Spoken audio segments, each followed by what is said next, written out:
What's going on, guys? It's the Unhinged Engineer here, and today I am excited to bring you another book review. I've done a couple of these, not a ton, but I actually think this one will be of particular interest to my viewers. Today I'm going to be reviewing Open to Work, How to Get Ahead in the Age of AI. So this is written by two high-level executives at LinkedIn, and I thought it'd be very interesting in the context of this channel because, as you know, I'm the Unhinged Engineer. I make a lot of professional development content for us younger entry-level engineers trying to work their way in the weird engineering environment that we're currently in. And a lot of that, for better or worse, involves doing so on LinkedIn. And so when I saw that the CEO of LinkedIn was writing a book and he was gonna wrap AI into that whole thing, which is another boogeyman that we talk a lot about on this channel, I thought it might actually be of interest to all my viewers. So here we are. I'm gonna review this in a pretty straightforward way. I'm basically gonna talk about 3 things I really liked about the book, and then 3 things I didn't like about the book. Overall, I think the book is fine. I wouldn't say it was revolutionary in any way. Like, it definitely felt a bit corporate. By a bit, I mean a lot. I mean, it really just felt like a giant LinkedIn post.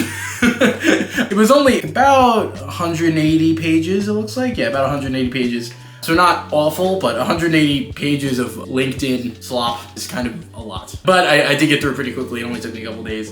And I'm excited to talk about it because I think there's a lot of interesting pros and cons to talk about with regard to this book. So yeah, I'll stop beating around the bush. Let's just get right into it.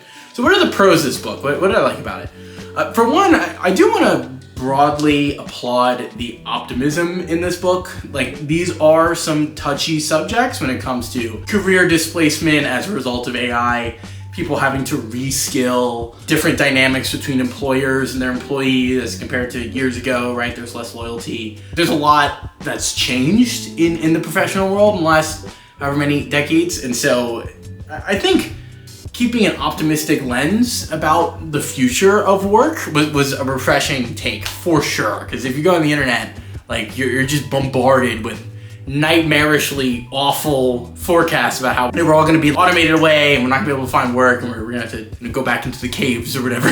But this book was definitely not that way. Like, it was much more optimistic. It was much more pragmatic. And I think that was definitely a refreshing change. And so if nothing else, I'm going to critique this book pretty strongly towards the end, but I do want to say, like, I admire and respect the optimism, especially from a couple of executives at a company like LinkedIn, which is kind of loved and hated, depending on who you ask, but probably more so hated. In any case, like, I do want to applaud really going out on a limb, being optimistic, trying to excite people about the future, make them feel included rather than shut out. Like, I definitely think that is a noble intention, and this book seems very much written in that vein. So props to them there. That's the first big positive. Second big positive, there was some pretty interesting history and anecdotes, facts, whatever you want to call it, on the professional world. Like there was some interesting stuff about kind of how different people adapt to new technologies, how schools adapt to new technologies, how schools and education systems kind of manifest themselves in the professional world. And then, of course, like a bunch of interesting trends with regard to AI, like kind of different ways companies are using them, different ways companies are incentivizing their employees to use them. Like, there was just like a ton of interesting factoids and also interesting examples of certain people. There were a few influencers, some of whom I know, others were new to me, that are referenced in this book, kind of like professional world influencers. Unfortunately, I didn't make the cut, but that's okay. There were some interesting figures that were referenced in this book. And yeah, I think, again, is this Charles Dickens? No, like, it's not. It's pretty straightforward and approachable language, which, if you're very much a person who likes, like, very simple, to the point, not eloquent books, just like straightforward, then this is definitely good for you. And I think that there's a ton of, honestly, just facts and, like, pretty interesting stuff that if you got nothing else to do and you're interested in learning a little bit about the professional world. One thing they emphasize a lot in this book is that at the end of the day, LinkedIn is the biggest professional network in the world, right? So they do have a lot of data at their disposal, and they make good use of it, in my opinion. And so, yeah, if you're interested in that kind of stuff, I think this is a good book for it. And then the last thing, I think this book did a good job. It emphasized different ways to kind of survive the AI era, a couple of which I'll critique in a moment here. But one of the ones they did emphasize, which I really agreed with the general principle, was, like, adaptability. The reality is that these things are changing incredibly, incredibly fast. And so having the skills required to be adaptable, to learn quickly, to operate in different teams with new people, each of whom have different skill sets. Like understanding that I think the work world is much more dynamic than it may have been however many years ago.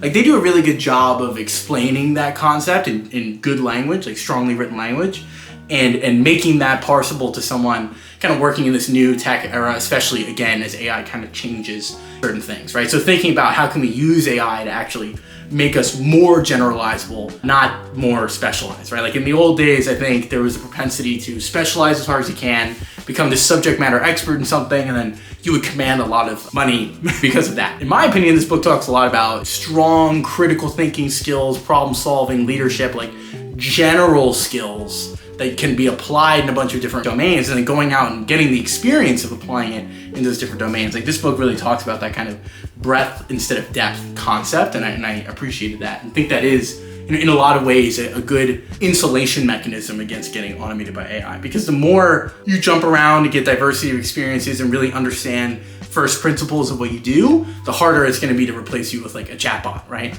So this book does a good job talking about that. So yeah, so I would say those are the 3 pros, like an optimistic book, pretty interesting, like professional industry, facts, figures, people discussed, and then an emphasis on adaptability as professionals in the 21st century.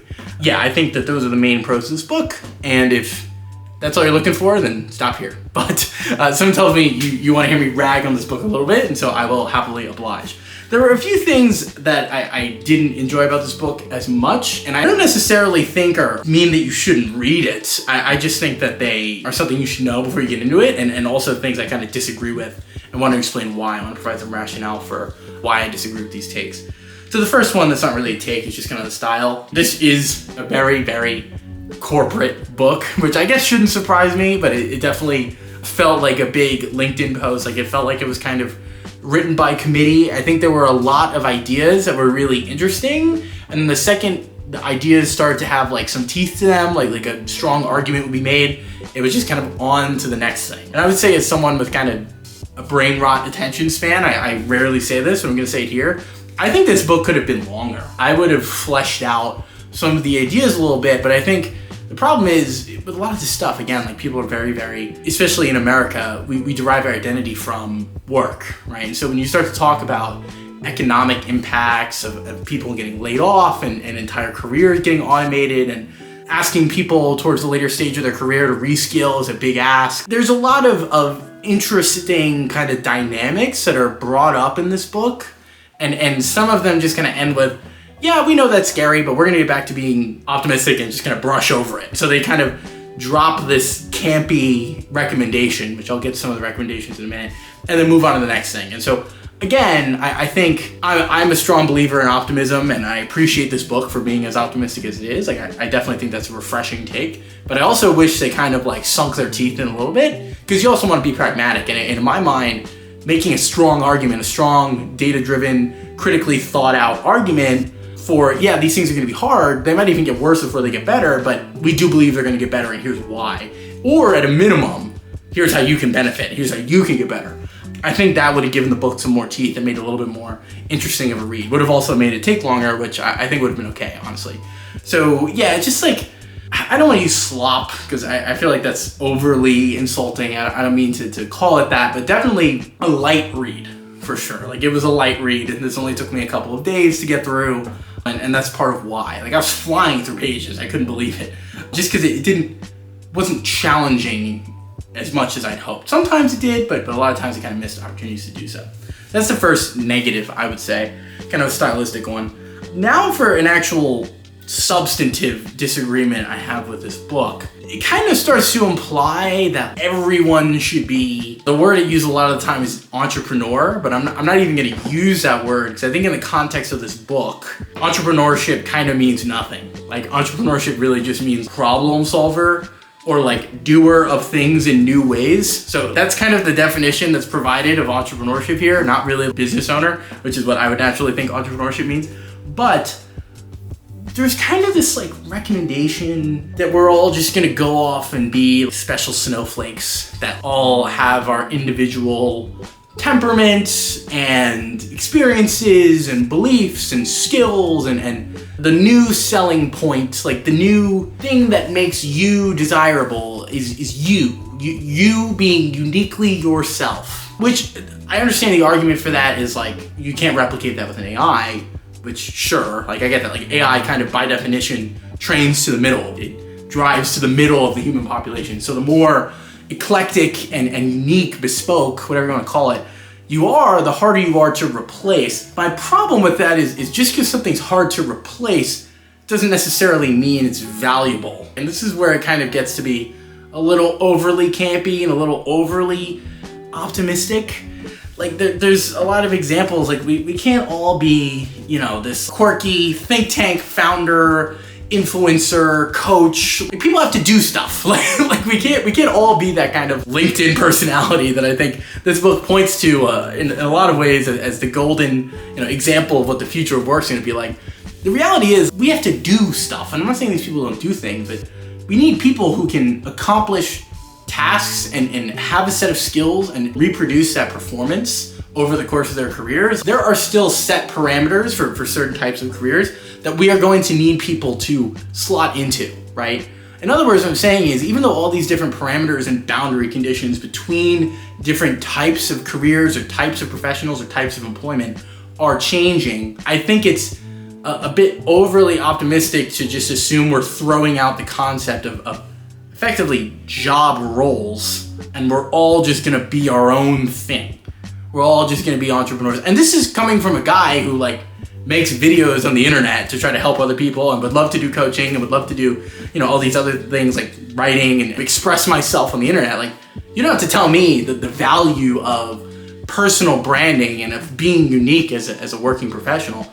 I get it, clearly. But I think at the end of the day, I'm still an engineer. That's what I do. That's what I tie my identity to, at least my professional identity. And there's a certain set of skills associated with that I have to have and have to be able to reproduce. It wouldn't be enough to just say, oh, I'm the unhinged engineer and that's all I do. I mean, maybe, you know, some people are fortunate enough that that's the opportunity they're put in. Maybe that'll be me someday, who knows? But like, for the rest of us, a lot of us just want to get a job as engineers. And that reminds me, by the way, not everybody wants to be that like one-off kind of, what's the word? Thought leader. Like that one-off thought leader that just kind of goes their own way and blazes a trail. Some people just want to be an engineer, me included. Like I do this on the side. I really want to be an engineer. That's what I love to do. So I think calling that the solution to your fears about getting automated by AI is just like, oh, be unique and be your special self that is irreplaceable. You have to still be valuable, right? And this book doesn't really emphasize that a ton. And that actually leads me to my last critique here, which, you know, again, I'm trying to applaud this book on its optimism, but I'm gonna be a little bit pessimistic here, right? The reality is there will be people who are automated away and lose their jobs because of artificial intelligence. There already are people for whom that's the case. Like, this is not sci-fi, right? This is happening. And this book does talk about that and talks about some of the potential downsides and why people have those fears and really lays out those arguments in a good way. But it doesn't talk about something I think is really, really important, which is, again, kind of harsh, that in a lot of ways, for a lot of these careers, including engineering, which is what I mostly talk about, one of the best protections against automation is being the best. Like, is being excellent at what you do. Like, being better than everybody else. Top tier talent, by definition, even as that funnel gets more and more narrow, the people who make it to the bottom are still gonna be valuable, if not more valuable, because it was harder to get there, right? And therefore fewer people might do it. This is a very zero-sum game, because effectively, what I'm advocating for here is like, people are gonna get automated away and gonna lose their jobs, and that's really harsh, but just don't be one of them. Like, be better than them, let them fade away, and you succeed, right? But I think it's worth mentioning as an argument. That's an important thing to think about, and as somebody who purchased your book, like, you wanna give them the best information possible. And something that's not mentioned here is, you know, the locus of control doesn't seem very strongly with the self. Basically, this optimistic portrayal of what future systems of work could look like is presented to the reader, and then it's kind of explained how to succeed within that new system of employment how to succeed within that kind of post-AI boom. But it doesn't talk about the middle. It doesn't talk about this bloodbath that we're effectively in, where we're fighting for ever decreasing amounts of jobs and opportunities, especially for entry-level engineers. It's a war zone out here. We all know it. If you're watching this channel, you probably know it. And a lot of what I like to talk about on this channel is just be really freaking good at what you do. And the better you are, and the more top tier talent you are, the better opportunities you're gonna get. And then as you stack up those wins and stack up those credentials, you're gonna get harder and harder to replace. And the sad part about that is, again, what happens to all the other people? Like, that's bad. And I understand why the CEOs of publicly traded, no, it's owned by Microsoft. The CEOs of massive corporations with billions of users may not want to talk about, look at the guy to your left, look at the guy to your right, somebody's not going to be here tomorrow. Like, I get that. But I think it's important. Like, I think it's important to think about, especially during the interim, during this period of transition from the old world of work to the new world of work. This is hard, as we all know. And so I think that it doesn't really talk about what I think is the best insulation against being replaced or being laid off or being anything else is being awesome. Like, being so good they can't ignore you. Is it the only thing to success? No, of course not. There's other factors. We don't have total control, but we have a lot more than we think. And I think that this book doesn't emphasize the strongest lever we really have, which is excellence, which is input quality. I wish it would have emphasized that a little bit more. Okay, that's basically it. That's my review of this book. So I don't really want to give it like a rating because I just don't feel like that's productive. Do I think this book was the greatest book ever that like knocked me off my socks? Definitely not. Do I think it's awful, like corporate slop that is just like infuriatingly bad and not helpful? Also, no. Like I don't think it's either of those things. I think it's a interesting examination of some of the problems that we're facing as an industry. Some of the solutions proposed are great, others not so much, but ultimately the subjects discussed and the arguments made are interesting enough that if this is the kind of book that you're looking to read, I wouldn't want to stop you. Like, I definitely think it's interesting if you're into professional development like I am. Like, obviously, because I make this channel, I'm interested in this stuff, and you know, there aren't a lot of books made about this kind of stuff, and I think it's pretty good. And again, I want to applaud the authors for taking as optimistic a look as you can while also trying to be pragmatic, which in a lot of ways they succeed, some not so much, but you know, I think they portray this in a good way that is worth reading if you're interested. So yeah, that's Open to Work, How to Get Ahead in the Age of AI. If you do wind up reading this book or you read it before watching this video, drop a comment, tell me what you think. Like, did you like it? Was this helpful to you, or did it just piss you off? Like let me know what you think in the comments.